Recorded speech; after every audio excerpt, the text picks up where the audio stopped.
The crystal wineglass slipped from my hand and shattered across the marble floor. Every conversation inside the grand dining room stopped. My husband looked at me with cold annoyance, not concern. Then he smiled at his wealthy guests and laughed. "Oh, don't mind her," Daniel said, waving his hand casually. "She's just the maid. She gets nervous around important people." The room exploded with polite laughter. Someone even said, "You found yourself a hardworking one." My heart stopped. I wasn't wearing a maid's uniform. I was wearing the emerald green dress I'd bought for our 10th wedding anniversary. The dress Daniel once said made me look beautiful. I looked at him, waiting. Waiting for him to laugh and admit it was only a joke. He never did. Instead, he looked straight into my eyes, the same eyes that had watched me survive miscarriages, debt, sleepless nights, and 10 years of sacrifice. "Clean this up, please," he said quietly. "Not Emily. Not honey. Just clean it up." I bent down because everyone was watching. Not because I believed him. Because humiliation is strangely quiet. It makes your hands shake while your face pretends everything is fine. As I picked up the broken glass, I heard another guest whisper. "Rich people are getting creative these days."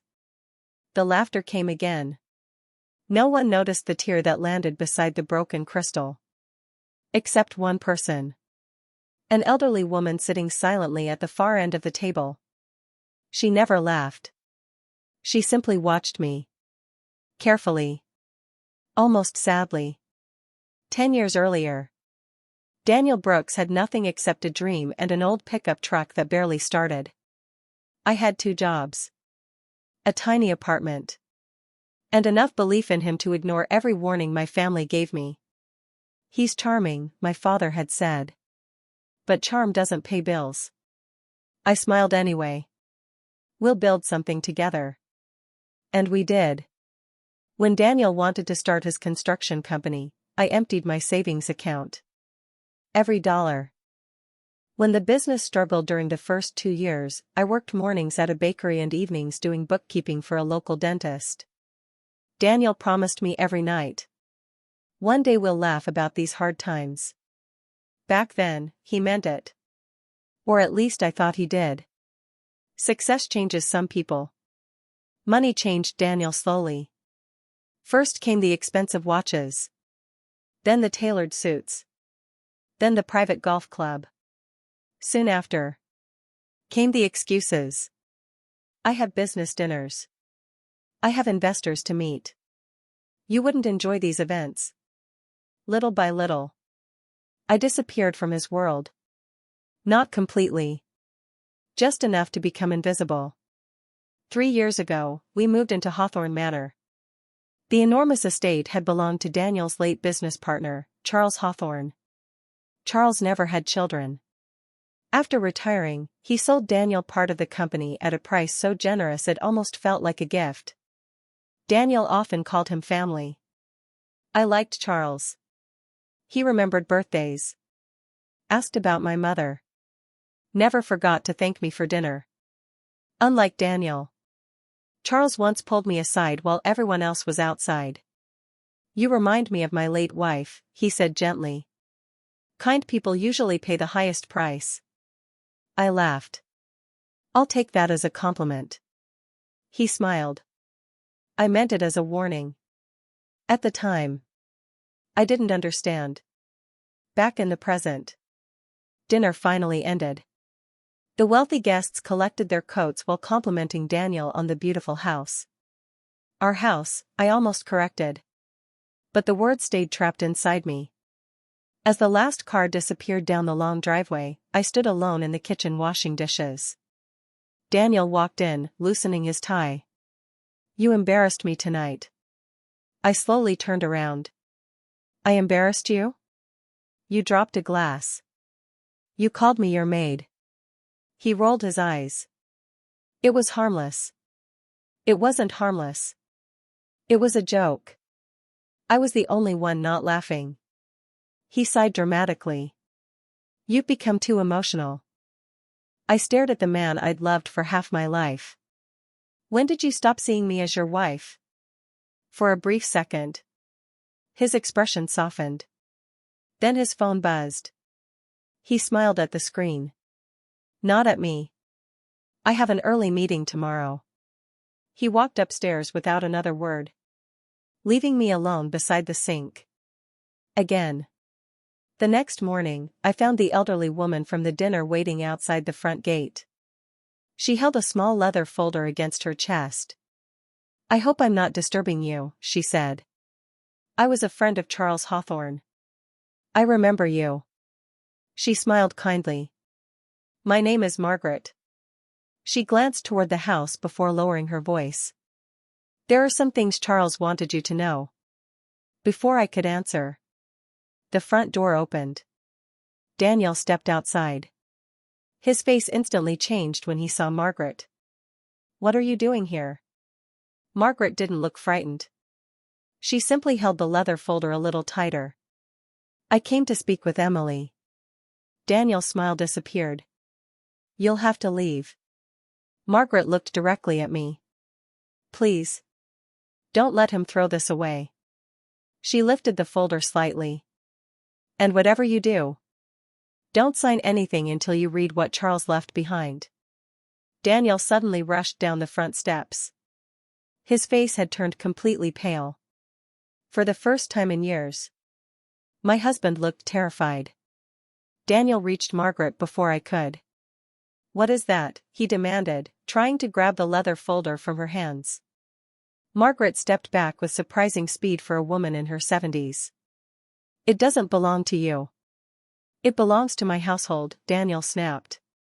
She shook her head. No, Daniel. It belongs to Emily. The morning air suddenly felt heavy. I looked from Daniel to Margaret. What is she talking about? Daniel forced a laugh, but I noticed the sweat gathering along his forehead. Charles was old. Sometimes he got confused. Margaret's eyes narrowed. Charles was many things. Confused was never one of them. She handed me the folder. My promise to him is finally complete. Daniel's voice rose. Emily, don't open that. Of course I opened it. Inside was a neatly folded letter. The first line made my heart skip. Dear Emily. If you're reading this, then I'm gone, and I'm afraid Daniel has become exactly the man I warned you about. My hands trembled. Daniel lunged forward. I said don't read it. I stepped away. No. For the first time in years, I didn't move because he told me to. I read aloud. You spent 10 years helping build lives for other people while asking for almost nothing in return. My late wife, Helen, lived exactly the same way. I couldn't save her from being taken for granted, but perhaps I can help you before it's too late. Tears blurred my vision. Charles continued. The house everyone believes belongs to Daniel never truly became his. I looked up. What? Daniel's face drained of color. Margaret quietly whispered. Keep reading. The deed remains in my name until the conditions in my final will are fulfilled. Daniel shouted. That's enough. He reached for the letter again. I stepped behind Margaret. You lied to me? It was business. For 10 years? His silence answered. Margaret calmly said. The house was never sold outright.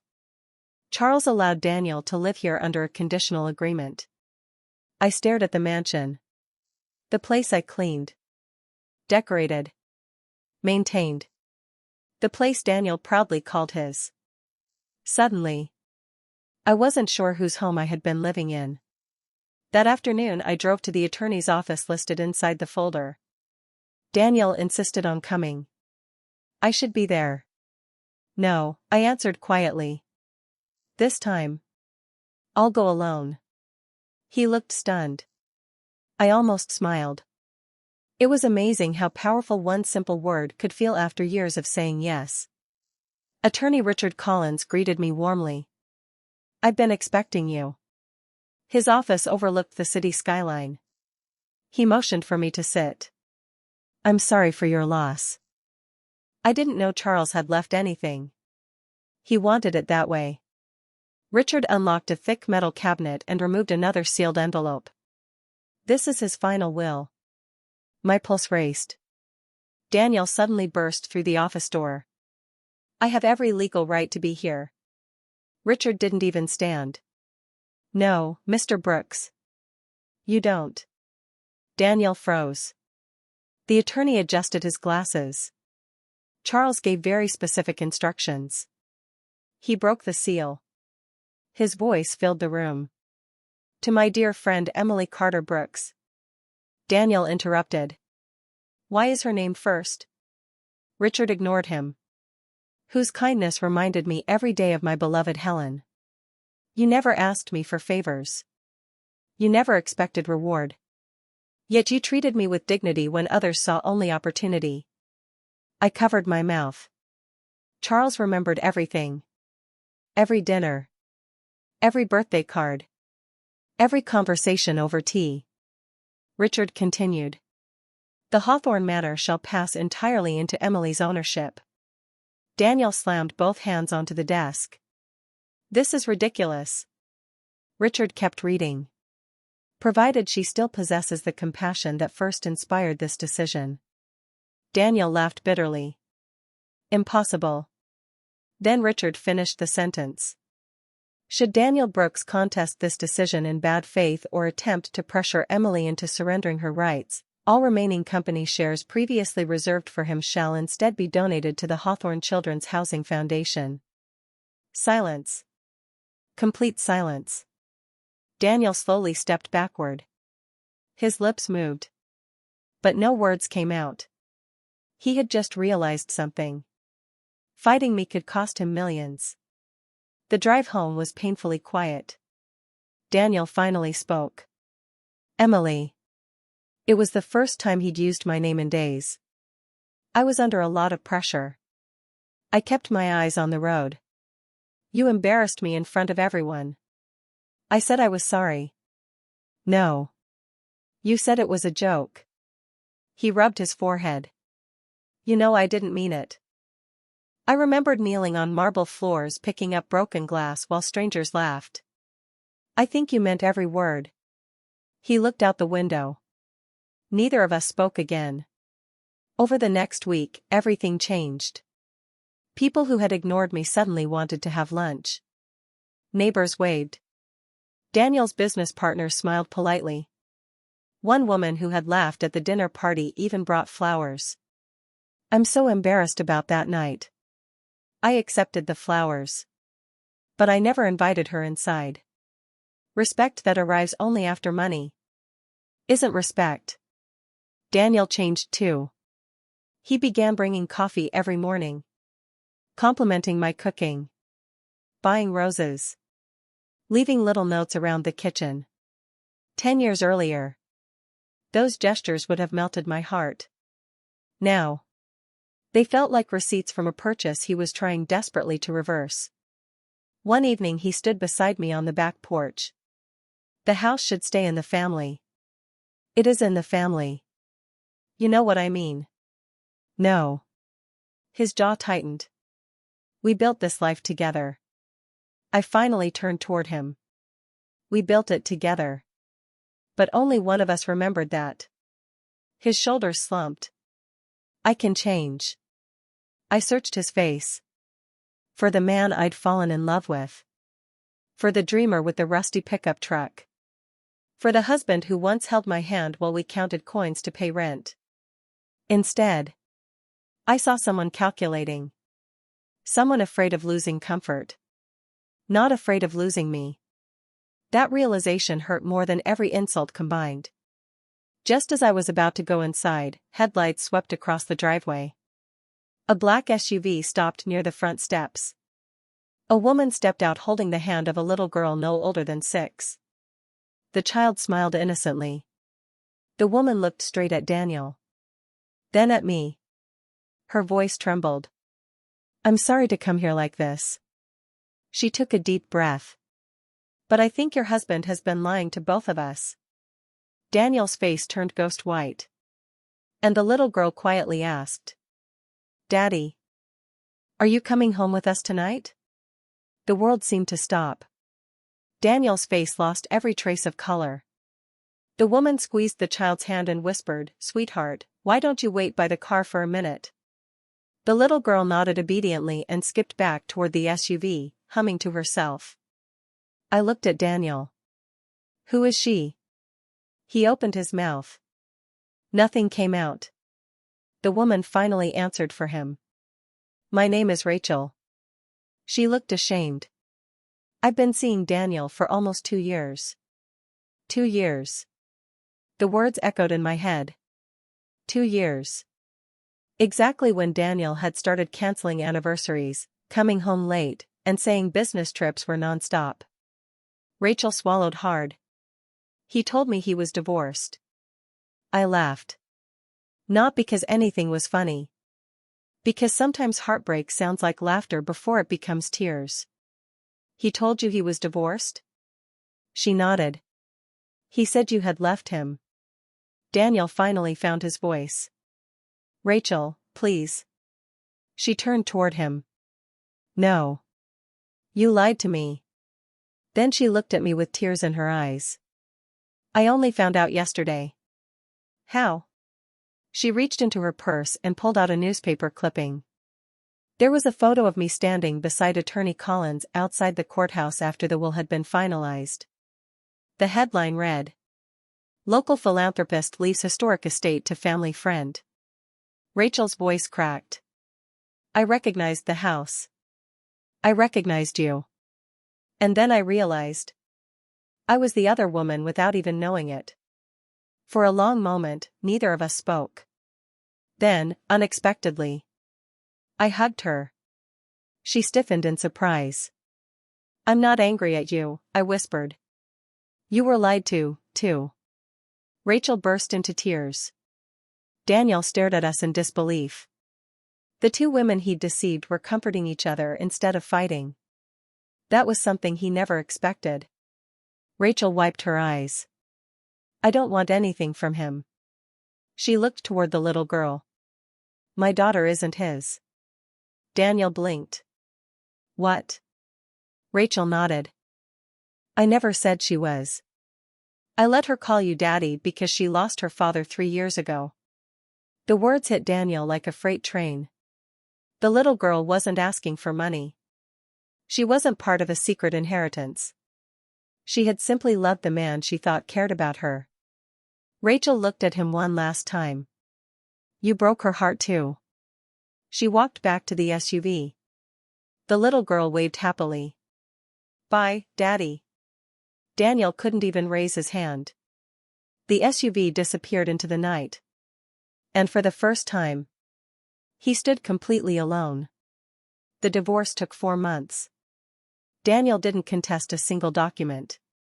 Attorney Collins later admitted why. If he had challenged the will, he explained, he would have lost the remaining shares Charles left him. Charles had anticipated Daniel's greed even after death. It was one final lesson. One Daniel couldn't escape.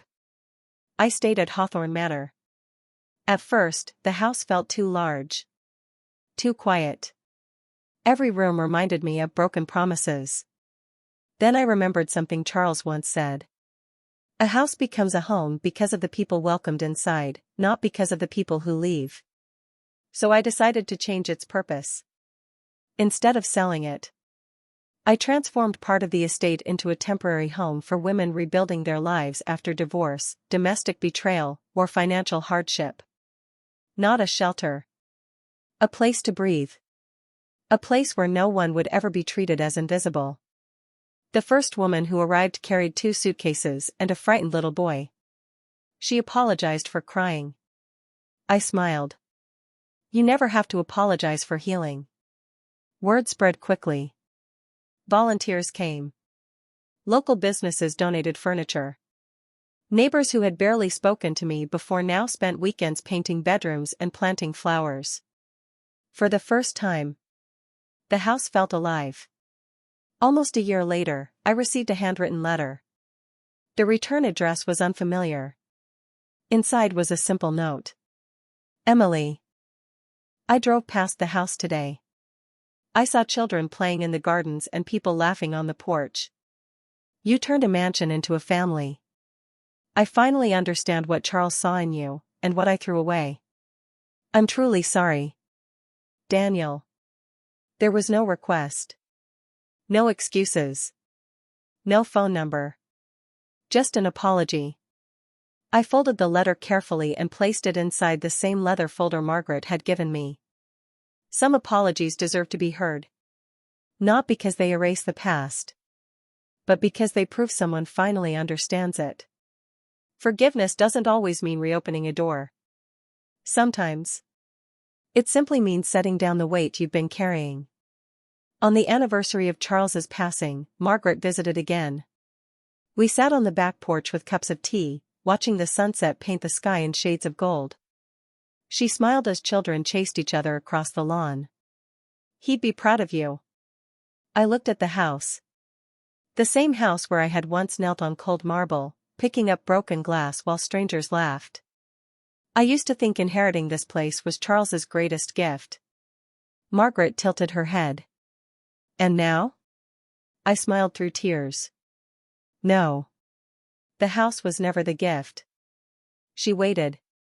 I looked around at the laughter echoing through the gardens, at women rediscovering hope, at children who felt safe. The gift was finally seeing my own worth. Margaret reached across the table and squeezed my hand. You always had it. I just needed someone to remind me. The evening breeze rustled the trees Charles had planted decades earlier. For the first time in many years, I didn't feel abandoned. I didn't feel humiliated. I didn't feel invisible. I felt at home. And I realized something that no deed, no mansion, and no inheritance could ever buy. The people who truly love you will never introduce you as less than you are. Because love doesn't diminish you. It reminds you of your value.